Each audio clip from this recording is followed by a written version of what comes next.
Hey everyone, and welcome back to our channel.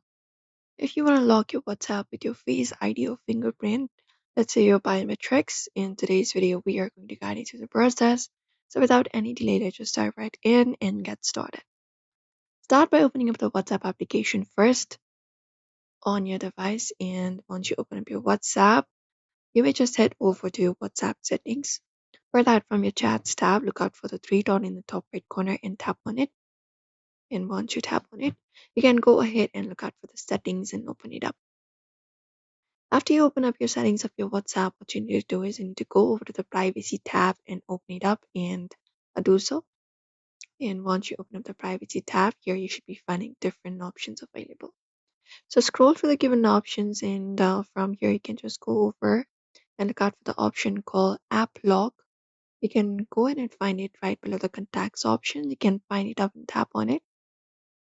And when you tap on it, here you will be finding option to unlock with biometric with the toggle option right beside it. Now I just need to go ahead and turn on this option, tap on it.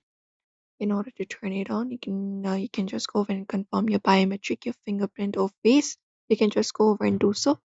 Once you confirm it up, once you follow the instructions to confirm your fingerprint, it will give you automatic lock time up to 1 minute. After 30 minutes, you will just follow up the process, and that way the biometric will be turned on and you will be locking your WhatsApp just with the face ID or your fingerprint.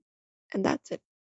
So therefore, you may follow up these steps. For that, do not forget to give this video a like and also subscribe for more tips and tutorials.